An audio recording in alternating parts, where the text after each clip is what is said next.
Baby Ezekiel. Kumusta ka na, baby? Kumusta na ang baby na yan?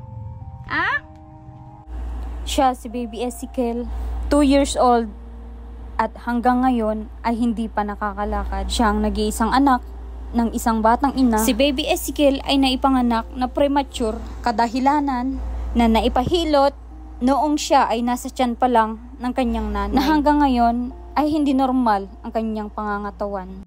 Once again, mga mahal kong viewers, ngayong araw ay nandito tayo kila Jasmine, yung may anak na PWD. At kumustahin natin sila. Ayan, shoutout nga pala kay Ma'am Josephine House na nag-share din ng blessing para kila Jasmine. Ayan, kumustahin natin. Tao po!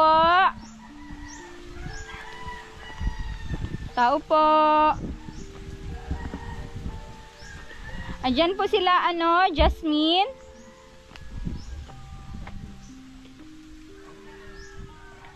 Andyan po. Nagpunta lang po nung kalalula niya, tatawagin lang po.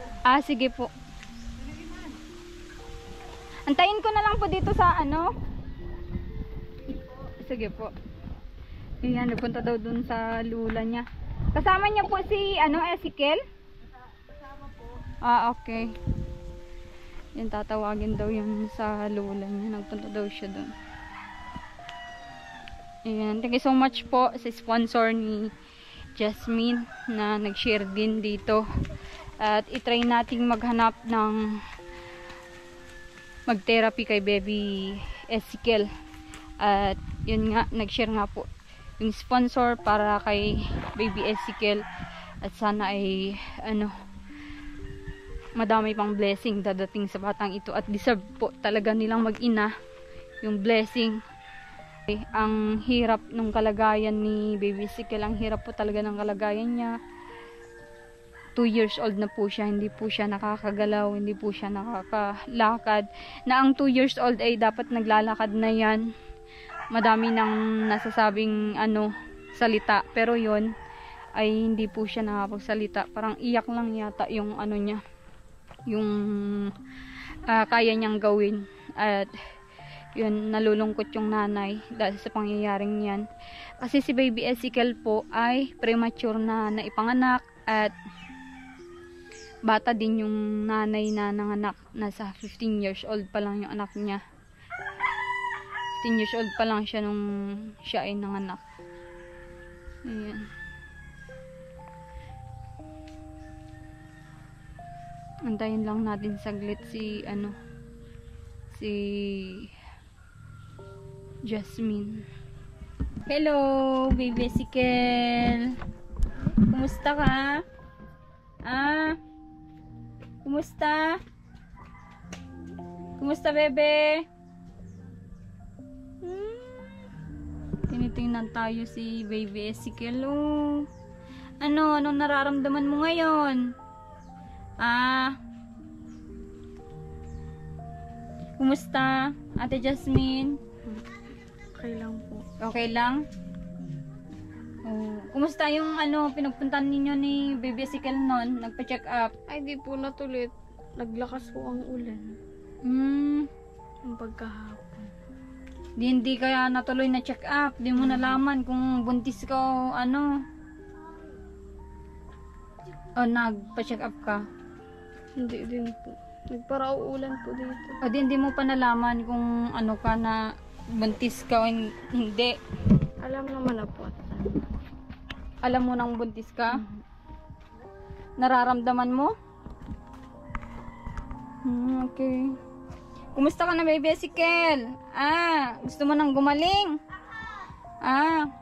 Anong ginawa niyo doon sa lola mo, Jasmine? Tambay po. Tambay? Pinapasyal mo si Baby Ezekiel? Saan si papa niya ngayon? Doon po. Saan? Kasama? Kasama din? Okay. May trabaho siya ngayon? Wala? Wala po. Wala. Saan ka nun? Hindi kita nakita, Baby Ezekiel. Yan yung mga kamay niya o mga mahal kong viewers. Pakita mo nga yan. Hindi niya kayang Matigas po. Matigas? Pati yung isa Pati ba yung paa niyo? Namamaya. Ang payat niya. Grabe naman yan. Ano, baby Ezekiel? Gusto mo nang gumaling? Ah? Hanapan kita ng therapy mo, ha? Wala ba yung talagang mga may knowledge sa therapy dito sa inyo? Wala po. Sa Kapalongga, kaya? Hindi ko lang po alam. Kasi sila Harleen at Joy Joy nahanapan din namin kaso busy yung kilala naming therapist. Kaya sabi ko, magtatanong ako sa iyo ngayon kung may therapist na ano, alam ka dito. Wala pala. Mga manghihilot lang talaga. Si Baby Ezekiel ba nahilot-hilot na to? Kami lang po ang nag-hilot-hilot. Ikaw lang naghihilot? Ano yung ginagawa mo? Kalimitan sa kanya pag ano? Yung hamog po sa umaga. Tapos, Hinihilot ko po sa ganito. mga paa niya. Alam mo, ang gawin mo, ano, Jasmine, ano, hilutin mo ng oil yan bago matulog. Tapos pagkagising, i-massage mo din kamay, paa niya. Pagtiyagaan mo kasi malaking bagay yun sa mga ugat-ugat niya, sa mga nerve. Ulit-ulitin mo lang na ano, wag mo lang bigla-biglayin na hilain, hilot-hilot lang sa mga daliri, ganun din sa mga daliri niya. Malaking bagay yun para sa kanya. At ganun din naman ang ginagawa ng mga therapist. Kaso nga lang, therapist alam nila kung saan yung punot dulo ng mga ugat-ugat niya, ano? Okay. Ba't di ka na-imik ngayon? May problema ka, Jasmine? Nahihiya ka pa sa camera ngayon. Parang nahihiya pa nga. May mga ano, nanonood. Ayan. Di kita nakita nung nakaraan, Baby Ezekiel. Kumusta ka na, baby? Kumusta na ang baby na yan? Pagaling ka, ha? Pagaling ka po, ha? Ano, i-try kong mag-search kung alin yung mas malapit na mga therapist dito. Kung meron man sa Santa Elena, kung gusto nilang pa-therapy natin si Ezekiel, ano? Para masubukan din natin kung ano yung magandang ano sa kanya, ilapat sa kanya, kung ano yung mga unahin nila. Syempre malalaman natin, di ba? Willing ka ba na ipa-therapy si Baby Ezekiel? Pansin ko sa iyo, ba't ayaw mong tumingin sa ano, camera? Hindi po ako sanay. Hindi ka sanay? Dapat nasanay ka. Kasi para sa anak mo yan. Kung nahihiya ka, walang ano mangyari kung may hiya-hiya ngayon. Para sa anak mo yan, para naman mapa-ano natin yan. May tuloy-tuloy natin yung therapy niya, no? Yan. Doon muna kayo at nahihiya si Jasmine, no? Doon muna, nahihiya siya ay. Ano, kumusta yun yung mga nakaraang araw na hindi ko nakadalo sa inyo, Jasmine? Ayos naman po. Ayos naman. Ano naman kayo? May gamit pa si Baby Ezekiel? May mga gatas pa, ganun? Meron pa naman po. Meron pa? Yung na-share namin nung nakaraan? Hindi. Hindi po. At ang takaw po nito mag-DBI. Ang takaw mo pala ay. Kaya pala, naubusan ka ng gatas. Umaabot pala yung punto na talagang nawawalan siya ng gatas. Anong ginagawa mo? Ano po, kasi po minsan pag si Totoy ay nag-aarte, pinapatulog ko na ho agad pagkakadidig. Para po, hindi po kulangin. Tulog na lang pala yung, dinadaan na lang pala sa tulog para hindi kulangin yung gatas mo. Nakabili naman kayo ng kasunod nung nung gatas niya. Vitamins ni Baby Ezekiel. Ay, hindi po kami nakabili. Ang nabili lang po namin ay gamot sa lagnat. Tapos sa ubo. Okay. Sige, ako na mabili sa sa Naga at Panaga po kami ay. Bilan ko siya ng mga vitamins niya, gamot ni Baby Ezekiel para Baby Ezekiel? Yung mga pang sipon, pang ubo, tas vitamins, pwede niyang vitamins. Matakaw naman siyang kumain. Kumakain ba ng kanin ito? Nakain po. Nakain ka na pala ng kanin? Nakain ka ng kanin?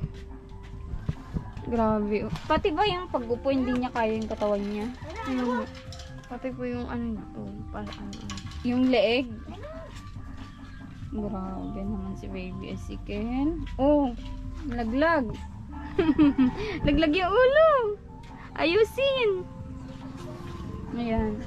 Dapat yan, may gatas lagi. Huwag tinitipid yung gatas. At dapat, Ate Jasmine, pagtsagaan mong hilutin. Huwag mong kaligtaan. Dapat araw-araw yan.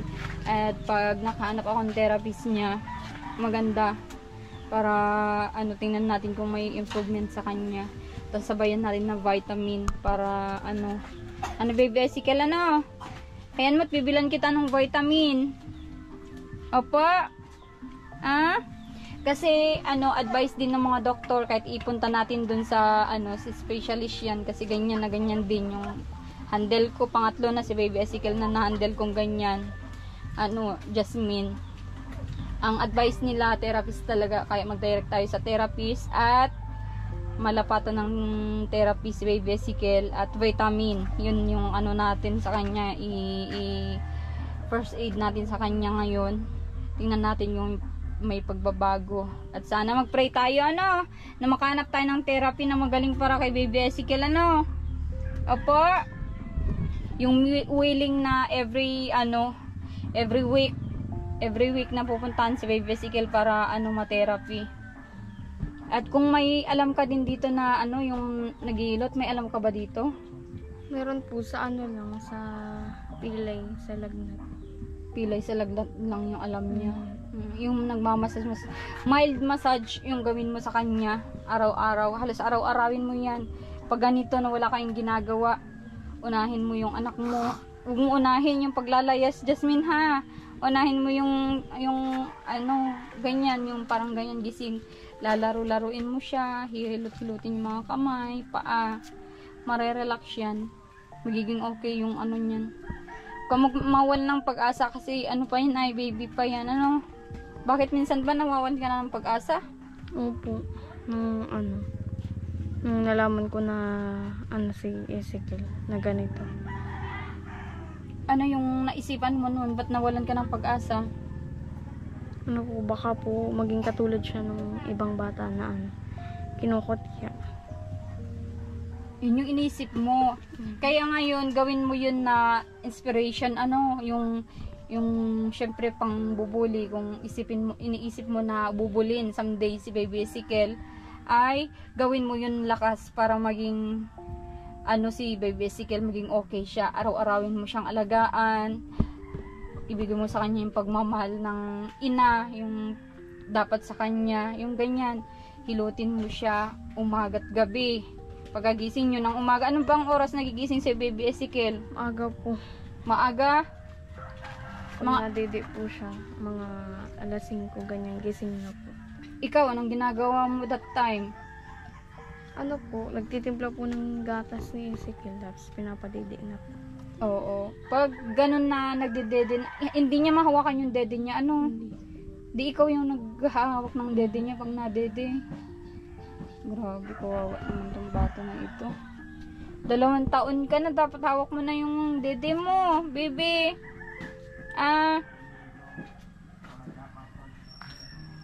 Sinong kamukha niya, Jasmine? Si papa po niya. Si papa niya. Kulot din yung papa niya? Medyo kulot. Kaya pala kulot si Baby, Ezekiel. Hayaan mo, tutukan natin yung therapy mo po, Papa-therapy po kita, Hayaan mo, hanapan talaga kita at kahit medyo malayo dito, servisan namin yung therapist kung maaari. Bibi, Tsaka, bilan mo siya ng malaking gatas, Jasmine. Ha? Bilan mo ng gatas, bilan mo ng... Nagpapampers pa siya? Opo. Walang trabaho yung asawa mo ngayon? Wala po. Baka po sa Lunes pa. Yung ganyan pala na pampers. Iyaan mo, mapanaga kami at bilan ko siya ng vitamin, gatas na malaki, at pampers na malaki, Anong size ng pampers? XL po. XL. Okay, sige. Bibilan ko yan ng XL na ano, madami para madaming i-consume si baby. Tsaka gatas na malaki na. Grabe, hindi niya nga kaya yung ano niya. Ano yan, Jasmine? Yung asawa mo ba, tinutulungan ka din mag-alaga dyan? Opo, tinutulungan naman po. Nasaan siya ngayon? Andun po sa bahay nila Lola. Doon po kami natutulog ngayon at wala po doon wala po doon si Lola ngayon. Sinasamahan din po si tita doon. May tita kayo doon. Oo. Asan ba yung lola niyo? Mama ni mama mo? Opo. Okay. Doon kayo nakatira. Pwede ko bang ma-interview yung mister mo? O mahiyain din? Mahiyain din po. Baka mas malalang mahiyain sa'yo yun. Pinapapunta ko nga po dito ay ayaw man. Ayaw niya? Okay. Yaan mo na. Basta ang mahalaga nakita ko si baby Ezekiel. Ano baby? Ano? Ano po? Kawawa naman ang baby na yan. Nakatingin sa camera. Daig ka pa ng anak mo ay nakatitig sa camera yung anak mo. Ano? Mahilig siya sa video. So ayun, hayaan nyo. Sinisimulan ko nang maghanap ng therapy niya. Syempre yung mga gamit niya bilhin namin sa sa Naga, sa market sa Naga, kasi mas murang-murang mga doon, 'di ba, mga vitamins. Kasi yung vitamin ng ko noon, ng beneficiary ko, gaya ni ni Baby Ezekiel, ganyan din, may din siya, CP ang tawag nila yun, ay cerebral palsy ang tawag nila sa ganyan. Yun vitamin na yun ay gumanda yung katawan ng bata na ganyan din, kaya yun yung natin sa kanya. At therapy, sabay natin ng therapy para mapaayos yung mga nerve niya.